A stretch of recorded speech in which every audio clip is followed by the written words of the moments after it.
ये वीडियो उन लोगों के लिए है जो ये समझ रहे हैं कि नया कानून जो किसानों के लिए बनाया गया है उसका नुकसान सिर्फ किसान को होगा। जी नहीं, आप गलत हैं। अब मैं आपको समझा दूं, शायद आपको समझ में आ जाएगा। केवल एक सेक्शन बताता हूँ जिससे आपको पूरी कहानी समझ आ जाएगी। जो कॉन्ट्रैक्ट फार्मिंग है, उस कॉन्ट्रैक्ट फार्मिंग की धारा 3, उसमें जो एग्रीमेंट होगा किसान और व्यापारी के बीच में, मैं उसके बारे में बताता हूँ। आप समझ जाएंगे, उसके बाद कुछ बताने की जरूरत नहीं पड़ेगी। उस धारा 3 में लिखा है कि किसान और व्यापारी के बीच में एग्रीमेंट होगा। उसमें यह लिखा जाएगा, नंबर 1, किसान को अपनी जमीन पर कौन सी फसल उगानी होगी। नंबर 2, उस फसल का ग्रेड क्या होगा, स्टैंडर्ड क्या होगा और उसकी क्वालिटी क्या होगी। नंबर 3, उस फसल को उगाने के लिए जो बीज होगा, जो खाद होगा, जो कीटनाशक होंगे, जो मशीनरी होगी, जो तकनीक होगी, उसे वो व्यापारी जिसके साथ समझौता हो रहा है वो देगा। उसके बाद उसी एग्रीमेंट पर लिखा जाएगा उसकी कीमत क्या होगी।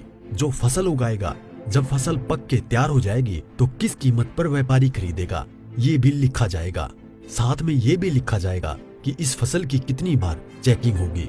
तो बोते समय जब फसल बढ़ रही होगी उस समय, और जब फसल कट के व्यापारी खरीदेगा उस समय, 3 समय उसकी चेकिंग होगी। अब मैं आपको समझाता हूँ एक बहुत मोटे से उदाहरण से। समझो, ये मानिए कि इस कानून के हिसाब से पूरे देश की जमीन, पूरे देश के जो किसानों के पास जमीन है, उसका जो व्यापारी है उनसे एग्रीमेंट हो गया। व्यापारियों से एग्रीमेंट होने के बाद सारी जो फसल है वो कहाँ जाएगी, व्यापारी के घर में। इसका मतलब ये हुआ कि सरकार के पास खरीदने के लिए एक दाना नहीं बचेगा। सारी की सारी फसल व्यापारी खरीद के ले जाएगा। और व्यापारी कितनी फसल खरीद सकता है, पहले उस पे प्रतिबंधता थी। अब आवश्यक पशु अधिनियम से वो बैरिकेड हटा दिए गए हैं। यानी कि जो एक लगा रखा था बैरियर कि इससे ज्यादा नहीं खरीद सकते, लिमिट लगा रखी थी, लिमिट को खत्म कर दी। इसका मतलब व्यापारी जितनी चाहे फसल खरीद के अपने गोदाम में रख सकता है।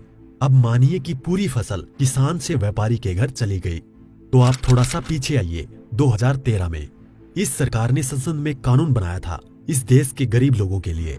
82 करोड़ गरीब लोगों के लिए नेशनल फूड सिक्योरिटी एक्ट यानी राष्ट्रीय खाद्य सुरक्षा कानून के तहत 82 करोड़ लोगों को 3 रुपए किलो चावल, 2 रुपए किलो गेहूं और 1 रुपए किलो मोटा अनाज देना था।